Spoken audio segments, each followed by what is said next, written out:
नमस्कार। तो चलिए आज भारत के पावर स्ट्रक्चर की गुत्थी सुलझाते हैं। देश के इतने बड़े बड़े फैसले आखिर लेता कौन है? प्रेसिडेंट, प्राइम मिनिस्टर और पार्लियामेंट के बीच पावर का ये खेल चलता कैसे है? आइए इस दिलचस्प सिस्टम को जरा करीब से समझते हैं। तो सबसे बड़ा सवाल, आखिर देश का असली बॉस है कौन? प्रेसिडेंट या प्राइम मिनिस्टर? मतलब देश को असल में चलाता कौन है? इस एक सवाल का जवाब ही पूरे इंडियन पॉलिटिकल सिस्टम को समझने की चाबी है। चलिए इस स्ट्रक्चर के पहले पिलर से शुरू करते हैं, जिन्हें कहते हैं द हेड ऑफ स्टेट। तो ये हेड ऑफ स्टेट होता क्या है? टेक्निकली ये देश की हाईएस्ट फॉर्मल अथॉरिटी है। अब यहाँ फॉर्मल शब्द पर ध्यान देना बहुत जरूरी है। इसका मतलब है कि वो पद में सबसे ऊपर तो हैं, एक सेरेमोनियल हेड की तरह जो पूरे देश को रिप्रेजेंट करते हैं।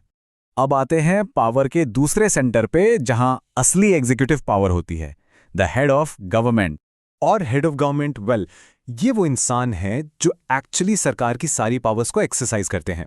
यहाँ कागजी अधिकार की नहीं, बल्कि उस रियल प्रैक्टिकल पावर की बात हो रही है जिससे देश के डे टू डे फैसले लिए जाते हैं। तो प्राइम मिनिस्टर की पावर्स हैं क्या?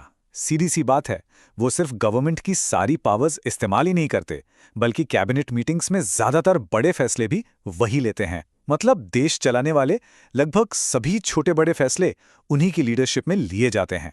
तो अब देखिए, इन दोनों रोल्स का फर्क एकदम शीशे की तरह साफ हो जाता है। एक तरफ है प्रेसिडेंट, जो है हाईएस्ट फॉर्मल अथॉरिटी, और दूसरी तरफ प्राइम मिनिस्टर, जो उस पावर को एक्चुअली एक्सरसाइज करते हैं। मतलब एक तरह से कहें तो एक है नाम के प्रमुख और दूसरे काम के, फॉर्मल वर्सेस एक्चुअल। बस यही इस पूरे सिस्टम का कोर है। लेकिन सवाल यह है कि प्राइम मिनिस्टर को यह पावर आखिर मिलती कहां से है?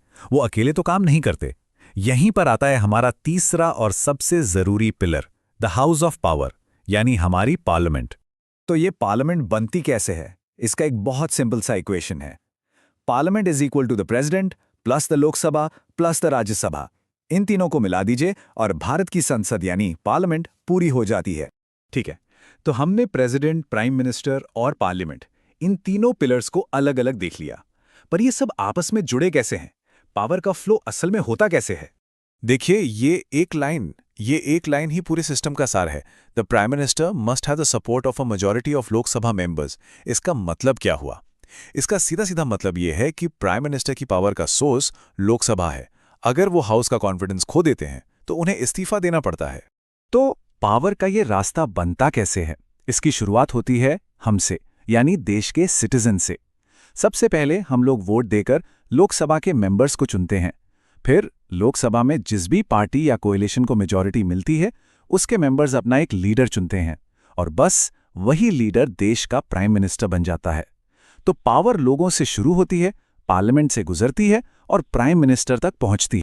तो इस पूरी बातचीत का निचोड़ क्या है? The crucial point is, formal authority भले ही प्रेसिडेंट के पास हो, लेकिन रियल पावर, असल ताकत प्राइम मिनिस्टर के हाथ में है। और सबसे बड़ी बात, प्राइम मिनिस्टर अपनी इस पावर के लिए पार्लियामेंट के प्रति, स्पेसिफिकली लोकसभा के प्रति आंसरेबल है। तो आखिर में ये सवाल बचता है, क्या हमारा सिस्टम एक बेहतरीन चेक्स एंड बैलेंसेस का सिस्टम है जहां पावर ठीक से बंटी हुई है, या फिर सारी की सारी पावर प्राइम मिनिस्टर के ऑफिस में आकर कॉन्सेंट्रेट हो जाती है? ये एक ऐसी बहस है जो आज भी जारी है, और सोचने वाली बात तो है ना?